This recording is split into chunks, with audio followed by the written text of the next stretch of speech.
I'm not super happy with my job. I saw some of the bullying and the toxicity. And then I've also, worked in and also been a part of, hey, you're another consultant. We hired one last week. It was the flavor of the month. Nothing's ever going to change. Mm-hmm. And these are the things I saw for 10 years.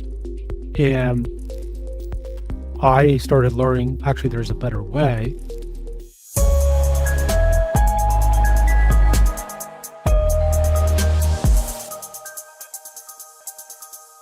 Welcome to the Unscripted podcast. I'm your host, Sarah Nicastro. Today's conversation is going to be around the idea of breaking the cycle of toxic leadership. I'm excited to welcome to the podcast today Rob Kalwarowsky, who is an executive coach, author, as well as a TEDx and keynote speaker. Rob, welcome to the podcast. Thanks for having me, Sarah. I'm excited to chop it up with you and with all your leaders out there.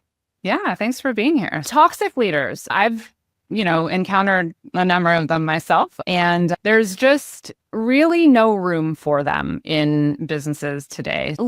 Before we get into some of our questions, go ahead and share anything you would like about yourself with our listeners. Just give them a bit of background information on you. Yeah, so I'm an MIT mechanical engineer by training. I spent 10 years in heavy industry. I started out my career in mining.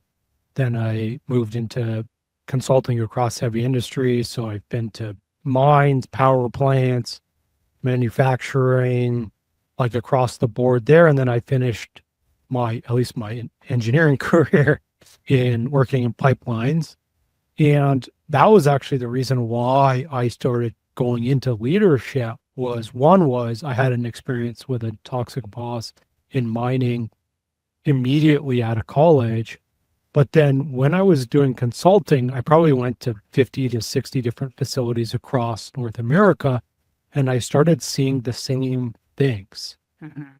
And it was this culture. Often it was just the folks that I was going out with. I was going on plant tours. I was looking at equipment. I was doing that kind of work, but I was out there with mechanics, millwrights, technicians, operators, and often I heard the same stuff. Nobody listens to me before. So I stopped sharing what's going on. I'm not super happy with my job. I saw some of the bullying and the toxicity, and then I've also, worked in and also been a part of, hey, you're another consultant. We hired one last week. It was the flavor of the month. Nothing's ever going to change. Mm-hmm. And these are the things I saw for 10 years. And I started learning, actually, there's a better way. And people don't actually have to feel the way I did when I had a bad boss. I was depressed.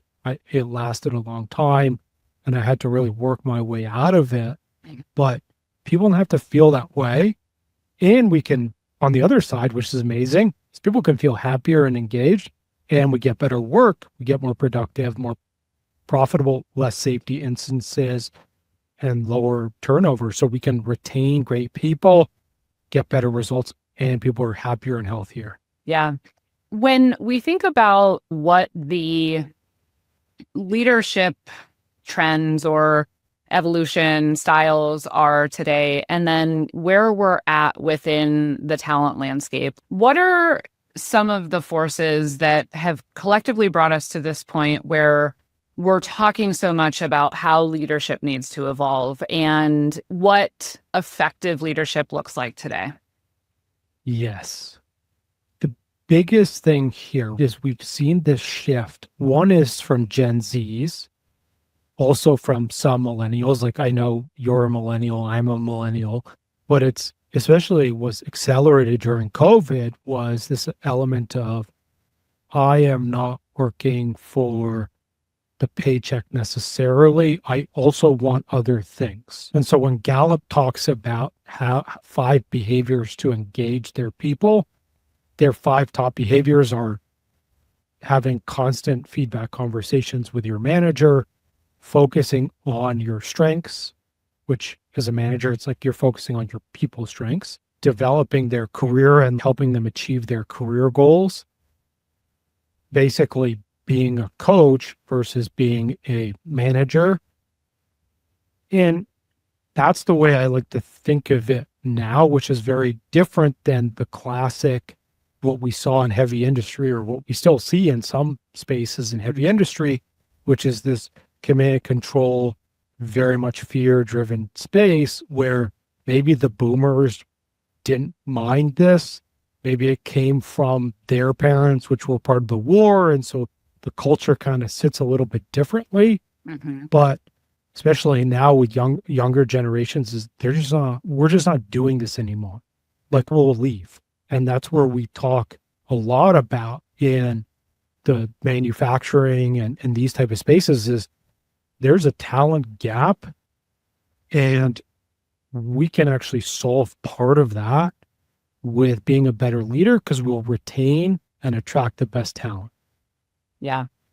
All right. What I want to talk about next is research has made clear that when leaders focus on emotional intelligence, empathy, inclusion, as you mentioned earlier, people are happier and they thrive in their roles, and it has been evidenced to have a positive impact on company performance as well as retention. So that being said, there are still pockets, whether that's organizations as a whole or individual leaders, who have resistance to the idea of embracing some of these traits. Why do you think that is? So with all of my work, I focus a lot with my leaders on psychology, because ultimately, if we change our minds, that's how we change our behavior. And what keeps us stuck in these behaviors where we are toxic, often it's not because we want to be necessarily. It's because there's a part of us that was created when we were younger that is behaving in these ways. Like, I've done this work for 5 years, and I've been digging into this for a long time, and I've written a book, I did a TED Talk. Like, I have moments where I have yelled at somebody, and I'm not proud of it. I'm not saying it's good. It's definitely not good leadership. We've all had these moments, right? We've been under a ton of pressure. We're trying to get this work done. Somebody on our team is, Rob, I can't come in today. Or like, Rob, like, you're wrong. And you're just like, and it hits like this thing, right? Those are moments where we can learn from that and grow. The other side of it is toxic leadership is more than just, yes. No, I was just going to say, sorry, I got excited. That was why. And I was also thinking, it's good to reinforce that we're all human, right? And so there are going to be those moments that do occur, regardless of how good of a leader you are and how hard you're working on your continual self-improvement.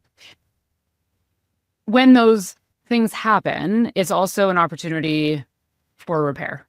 And it's something that I have 2 young children, right? So rupture and repair is like a thing I commonly remind myself of, because as a parent, especially, I came from a lot of childhood trauma. So I'm very hard on myself. I'm like diligently focused on breaking the cycle, but sometimes that's like a lot of pressure, and that can cause the opposite, right? In those times where I do lose my shit and yell, I own it and I apologize.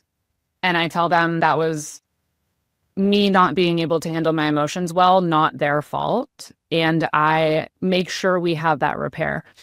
Obviously, that's a very personal example because I'm talking about parenthood. But my point is, when those moments arise in leadership, rather than being frustrated with yourself or embarrassed or fearful of breaching your seniority, there's actually an opportunity there to own the behavior and apologize that can bring you closer to that employee than just letting it go or pretending it didn't happen, etc. That's just what came to mind. So you're absolutely right.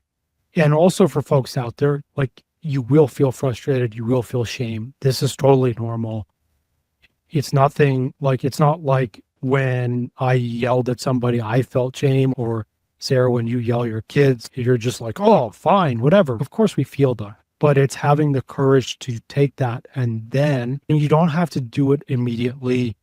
You could say something like immediately or 30 minutes later, hey, Sarah, I'm sorry. Can we talk about it tomorrow or the next day, to give you that time?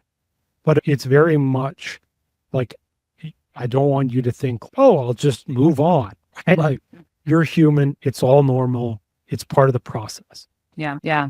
So I believe where you were going next when I interrupted you with that thought is to talk about, and this is good because this is something I thought of when you were going through your introduction, different types of toxicity. So can we talk about that for a moment? Yes. So the research that I use talks about 6 different types of destructive leaders. And I like to think of them as archetypes. And when I do psychology or some of the mindset work I do with leaders, I use internal family systems, which is very much like, you can think of it like you have the devil and the angel on your shoulder, or if you've seen Inside Out, it's these little characters that sit at the control panel of people's minds. And I like to think about these 6 bad boss types as we have all 6 of them in our brain. Of course, some will be bigger than others or more vocal than others, or they'll lead more often than others. But ultimately, we need to lead ourselves and them so then we can be the best leader, right? Now, let's talk about what are these 6 destructive types. We started off with the 2 that we think about when we say, what's an asshole boss? We think about basically 2 types. One is what's known as the arrogant and violent boss, which is your classic. I like to think of it as like Gordon Ramsay on Hell's Kitchen and someone gives him raw chicken, right? And he throws it on the ground. He calls them a donut, like he swears, like all this stuff, right? It's actually not super common. So roughly 5.5% of the workforce has a boss like that. What's more common, and you see this a lot in heavy industry as well as you see this a lot, you're seeing it in politics in the United States and also around the world, is called the abusive narcissist. This is basically very similar. It's all about me. I take credit. I deflect blame. I can make threats against my people, these kind of behaviors. And you can think of this as like Leonardo DiCaprio's role on Wolf of Wall Street, like the Jordan Belfort character, right? Actually, wildly pretty common, about, 19 point something percent, like roughly 20% of folks have a boss like this. What we see, and the research backs this part up, is these type of folks actually are very good at getting up into the higher echelons of organizations. Those are the classic types. So let's start moving into what we see. Actually, I see this a lot actually, and they're roughly 15 to 20% of folks experience these on the opposite side. They're called the passive leaders. One is your ghost manager. This is George Costanza sleeping under his desk in Seinfeld, right? And I see this a lot in heavy industry, and I've seen it a lot recently, is people don't want to make decisions. So they defer. Hey, that's upper management's job. Or, hey, you're the expert. Why don't you decide? Right? So I don't have to take accountability. I don't have to take responsibility. I just get to not do. That's the ghost manager. Okay. One that's similar is called the messy boss. It's not, and again, the ghost manager is not out to get you. He's not bullying you. He's not doing these things. It's just, hey, I'm trying to avoid responsibility. And often that is a psychological thing where it's like either they feel like they don't deserve to be the manager, or they feel like if they make a decision and it's wrong, they could get fired, or like someone will be upset with them. The messy boss, I think it's just purely they don't have management training. And this is, they don't set expectations clearly. They don't set deadlines clearly. They don't give you basically a project plan. It's, hey, Sarah, can you do this project for me? And then I walk away. This can be, folks, some of it's they don't know how to be good managers. Some of it's just like, I'm wildly busy. And like, I just go, Sarah, figure this out. I don't have time to think about it, right? Super common, I think, or I've seen it, right? But it's not like, it's, again, this is like fixable stuff, right? And ultimately, if you're a leader and you notice you do these things, it's like just having a structured way, literally like a project plan template. Or it doesn't even have to be that detailed, but hey, Sarah, I need this thing done by next Friday. It needs to be in this sort of format. I'm expecting 2 pages, just giving some more clarity on it, and that'll fix it really easily. The last 2 types they're the combination types. So there's the passive aggressive boss, which again, it's, I'm nice to your face, but behind your back, I'm being mean to you, or I'll say things that are like, yeah, Sarah, that was great. Like I always talk about Bill Lumbergh from Office Space. It's like your classic passive aggressive boss. And then the final one is your passive egocentric. And this is, it's all about Rob, but I'll never tell that to your face.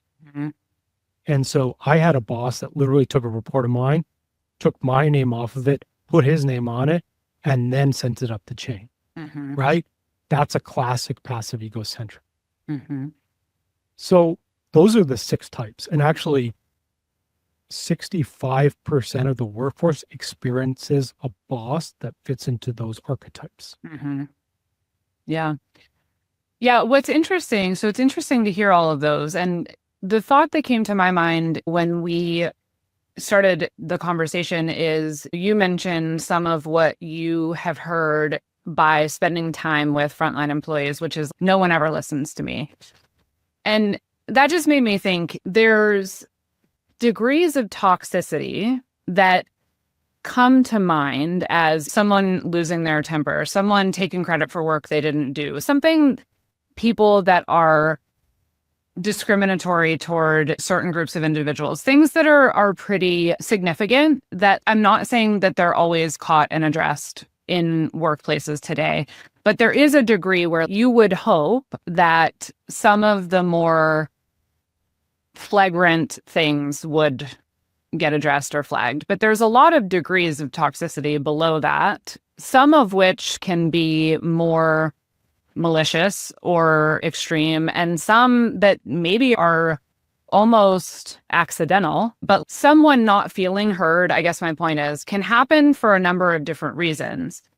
But the outcome of that is not good, right? Not only are you not getting what could be very valuable feedback from that employee, but they start to just feel disconnected. They start to become frustrated, et cetera, et cetera. So I think it's helpful to understand those archetypes, and also helpful to remember that, like, when we say toxic, that can take a lot of different shapes, and it can also be at a lot of varying degrees. So can you talk a bit, Rob, about how these different types of toxicity are perpetuated in organizations and how they can persist, if you will?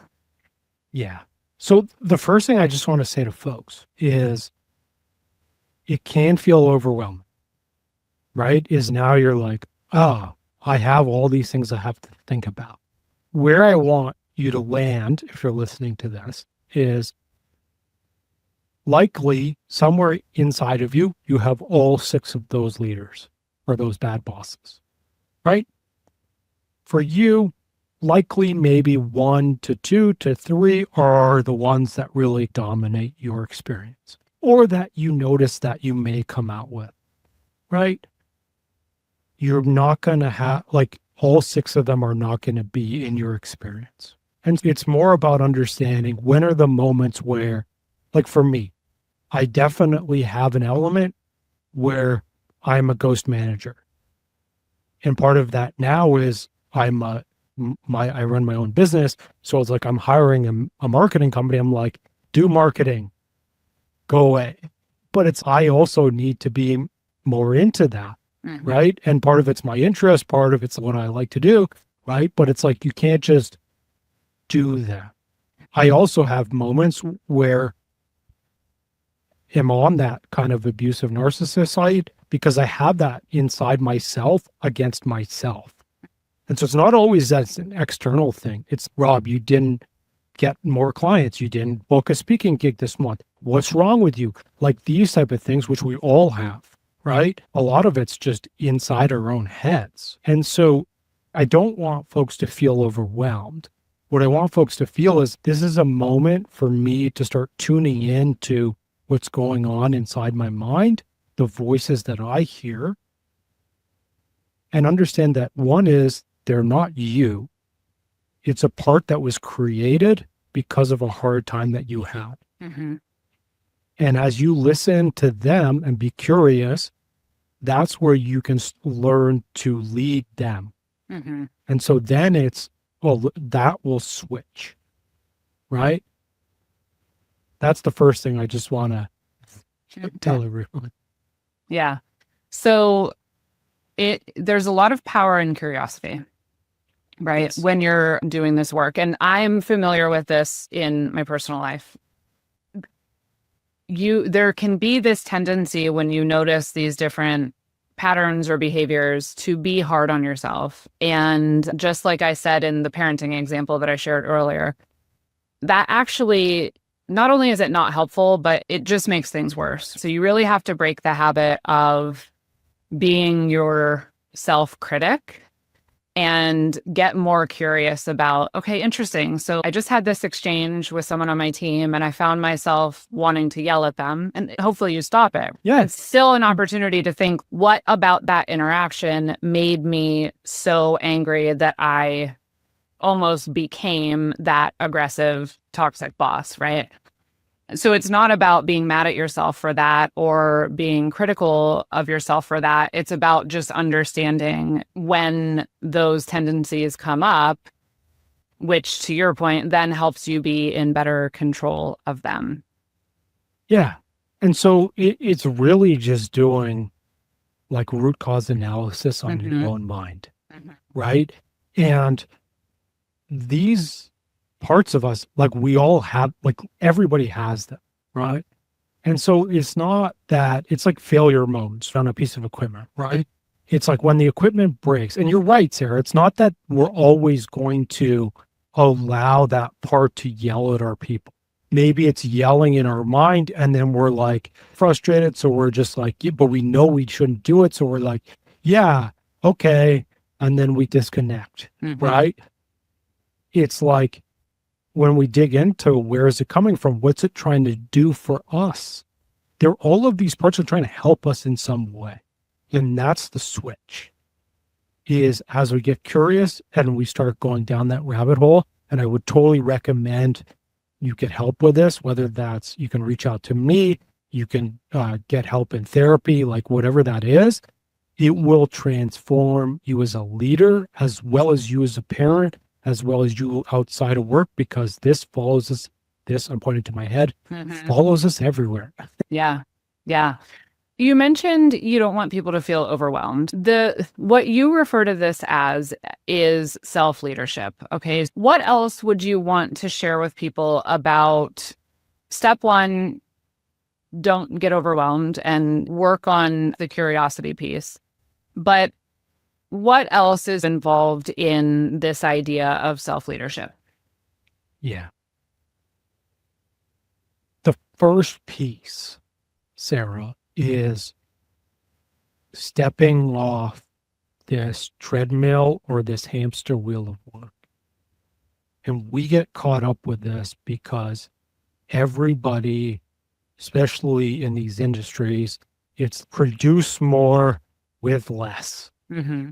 Because we got to deliver higher returns than we did last quarter. So we got to produce more stuff for less cost. And like we want to lay off people, or we want to cut cost, or we wanted this, or we wanted that. It's this constant demand of, I need you to do more, but I'm not even going to give you the same amount I did last year to do it. if we can take that time and step off, and I'm not even saying like you need to step off and take 2 weeks off. I'm not even saying that. It's like literally take an hour at lunchtime and just, or go on the weekend to like a park or a river, or go for a run or go for a walk or swim or like whatever, go for a bike, whatever you like to do, right? It's just giving yourself that time to let your brain process what's going on. Mhm. And that those moments are where you're going to, one is you'll get better ideas. So if you need creativity to solve problems, this can help you, right? But also it's going to give you time where you will start to understand and listen in on what's going on in here, in my Mhm. mind. That's it. Mhm. I don't, like for my clients, when I start working with them, I give them 1 6-minute exercise every day. Mhm. 6 minutes. Mhm. Everybody listening, you have 6 minutes. And that's all it takes. Mhm. What do you see as the biggest barriers to people doing this work? It's all the stuff in our own minds. Mhm. It takes courage to look inwards. And most people, they're caught in the constant doing. Mhm. And so they don't even realize that there's stuff to be done. Dr. Tasha Eurich has a book called Insight. And in her research, 95% of people think they're self-aware when only 12 to 15% of people actually are. Mhm. Right? And 80% of folks, they think they know what's going on in their minds as well as in their interactions with others, but they're like Mr. Bean in the world. Yeah. I think the other thing that comes into play here is when you think about the pressure that leaders today are under, you talked about the importance of making the time to step away from that, because it's also about regulating your nervous system, right? If you don't do that, then those toxic parts are far more likely to come out to play because you don't have the resilience to recognize those feelings in time to stop them. You can tell I'm speaking from experience. That's right. And so it's interesting, though, because also speaking from experience, it's very easy to confuse reasons and excuses because we're all busy, right? And some of the leaders in these organizations, to your point, it's not just about being busy. It's also about the pressure. It's also about the profits. It's also about the do more with less. It's also about the constant influx of doom headlines. It's also all of these different things. And you have to give your body and your brain a break from that. Like it's super, super important. And it's funny because even on this podcast, I've been doing this podcast for 6 years. And I've interviewed leaders before that were like, my whole life changed when I started meditating. And I'd be like, oh, yeah, I need to do that. But I never did. Do you know what I mean? And it was just last year I attended a retreat in August, and it really helped me understand the value of doing that and shutting off all of the noise. And to your point, there's value in your role, but there's more importantly value as a human being. We are not on this earth to just execute, hustle, drive. It's like a toxic system, really, in so many ways. That's the piece, right? There's a Stanford study that it says that the way that companies manage their people accounts for 120,000 deaths per year in the United States and 5 to 8% of the US annual healthcare cost, which makes it the 5th leading cause of death. And it is not just, I don't want to say this is all leaders, right? it's like stress. And then obviously high levels of stress lead to cardiovascular, strokes, heart attacks. It leads to major disease like cancer, diabetes, like these things. It also leads to, of course, mental health problems, anxiety, depression, like burnout, these type of things, right? And for me, that's part of it, right?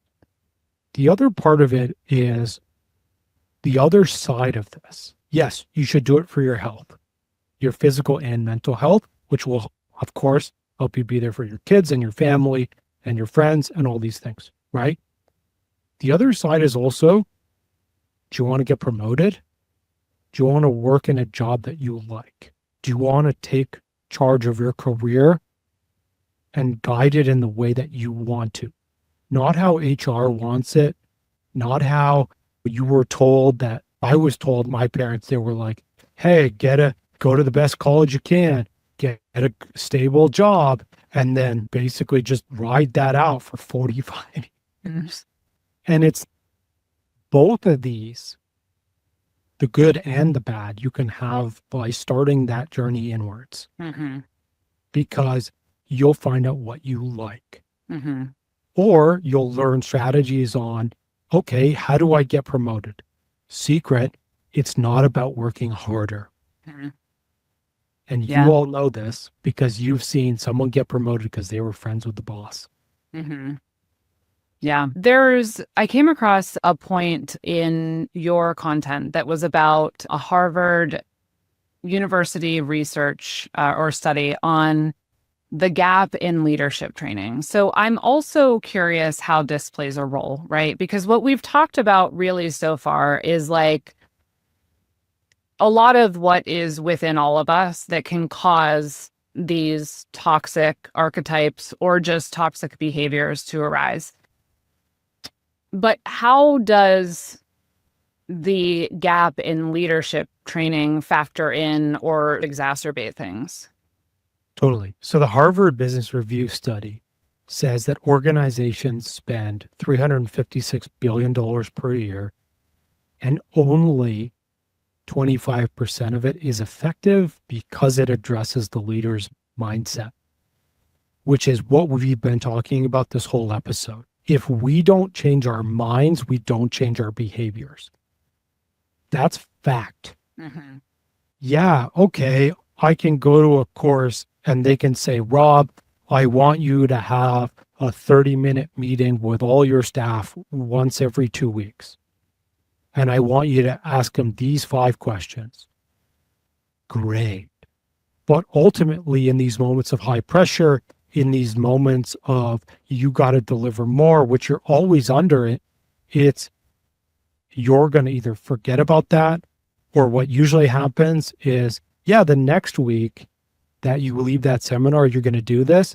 And then 2-3 weeks from now, you're back to what you did before because you didn't build the habit or change your mind. The other side of it is this. There's a study from Gartner that says that 85% of people who get promoted into management positions don't get training at all. Yay!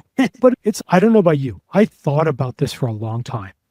I was like, is there any job that I can think of that hires somebody but doesn't either require them to be trained before or give them training after? Right? Like my sister worked at a fast food restaurant when she was like in high school. And they trained her, this is how you cook a burger and do fries and like this, right? And it's as an engineer, I needed to go to college for engineering as well as spend 4 years working as an engineer in training before I'm now qualified as a professional engineer. And it's, oh, Sarah, you were doing good as an engineer. Like you're now managing engineer.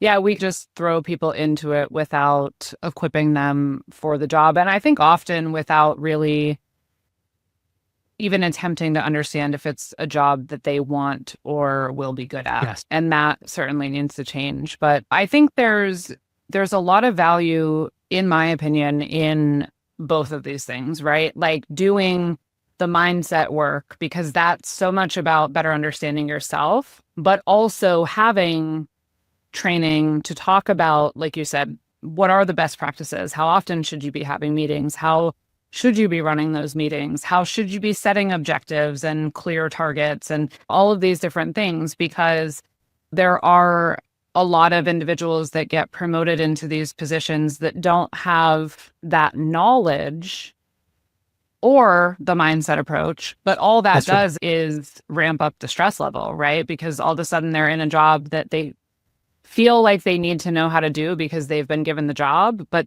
they haven't been given the information on how to do the job well. So that is certainly tough. You're 100% right. So leadership is not all just mindset, right? Of course, you have to do the other stuff, right? You're 100% right. And that's where the kind of the combination of both is most effective. Because one is, okay, now we're unlearning some of the bad boss behaviors that have been with us for a long time, and we're replacing those with what are the best strategies? How do we build trust? How do we build psychological safety? How do we have meetings? How do we give feedback? And we're building those habits, which then stay with us. Right. Yeah, that makes sense. So what happens when a leader is a toxic leader but doesn't know or admit that they're a toxic leader? Nothing. Usually. Yeah. Yes. Like I've worked with leaders that have been abusive narcissists. I've also, right? And most of them are not open to change. If anyone out there is listening, you are not one of them because, or at least your most dominant archetype is not that, because if it was, you wouldn't be listening to this show. Right? First off, great, right? But often those folks, the reason or somehow how they end up in front of me is there's a moment where something doesn't work. And so for me, it actually happened with one of my leaders. Was he was running this massive digital transformation project, and something happened with the team he managed where they were working with another department. He wasn't even in the room, but basically there was like a disagreement and something happened, and it went up the chain, around and down onto his head. And then that was the moment where I need help. And that's when he called me. Right? That's what often happens is these toxic manager, the arrogant, violent, abusive narcissist types, they don't change until they're forced to change. Yeah.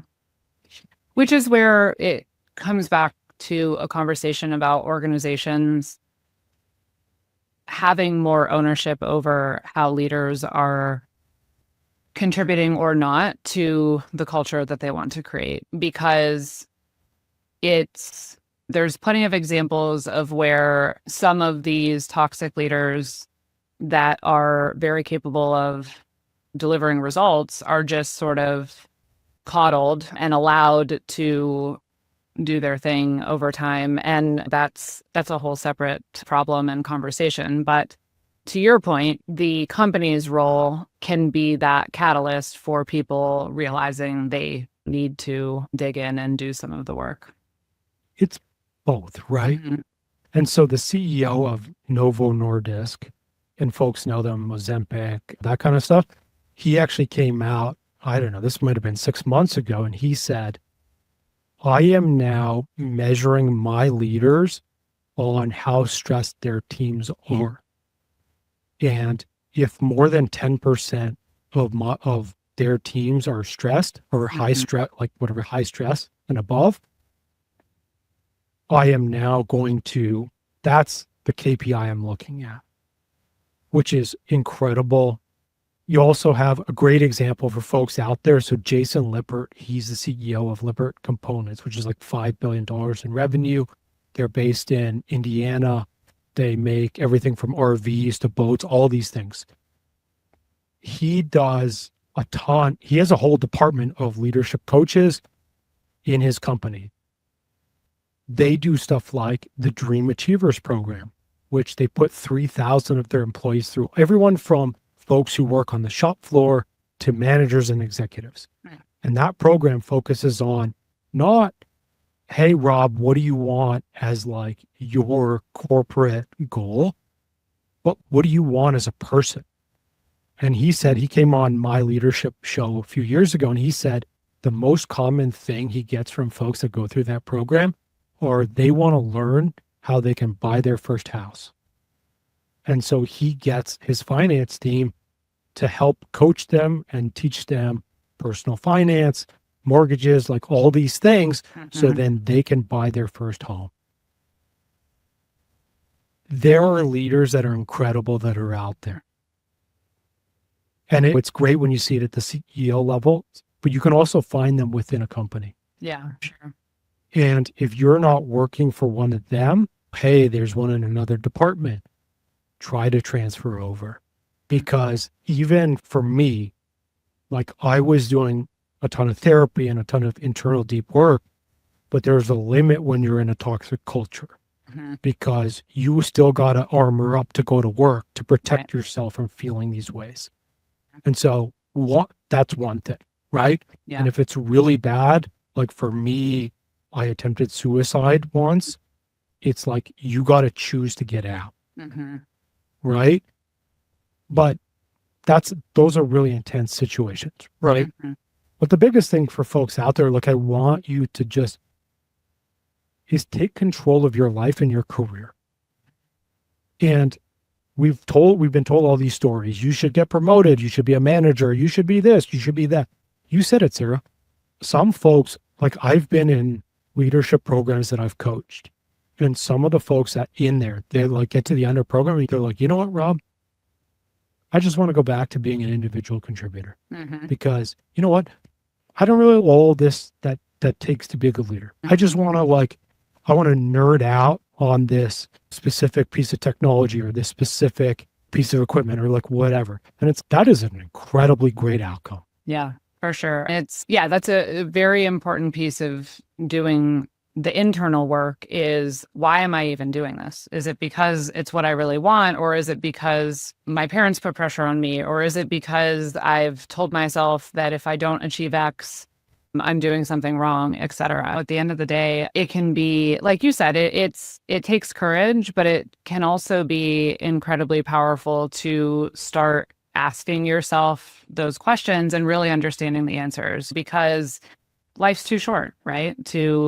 If you're not going to feel fulfilled once you climb the ladder, then why are you doing it? That's really good point. And I like too the examples of the leaders out there that are really thinking about this, in my opinion, in the right way, because I think that I love seeing examples of people that are reinforcing the fact that you can treat people well and have a really high performing organization at the same time. I would like to see more of those examples. And I think we will. I think going back to your point about what happened with COVID and some of the generational shifts, there are just less and less people that are willing to tolerate an environment in which they are treated in a way they know they don't deserve. And that is forcing organizations to make their leaders level up, which I think is a win. That's really good stuff. Rob, thank you for coming to join and share. Folks can find you on LinkedIn, correct? Okay. Yeah, you can find me on LinkedIn, just my name, Rob Kalwarowsky. Sarah will put it in the podcast notes because I'm sure it's hard to spell. Yeah. Rob kindly gave me a very nice phonetical type out of here's how to say it, but we'll make sure it'll be in the podcast information. Yeah. Check Rob out on LinkedIn and have a look at his book and the work that he does. And final thoughts? If you want to find, so for the book and for if you want to check out my coaching or my speaking, like if you host internal corporate events or you go to conferences, like I do keynote speaking, you can check out my website. It's just robkalwarowsky.com. So that'll be in podcast notes. And then on my website, if you click on the book tab, you can put in your email and get the first 2 chapters of my upcoming book for free. So, awesome. check that out. All right. Thanks for coming and spending some time with us today, Rob. Thanks for having me, Sarah. You can find more by visiting the home of the Unscripted podcast at futureoffieldservice.com. The podcast is published in partnership with IFS. You can learn more at ifs.com. As always, thank you for listening.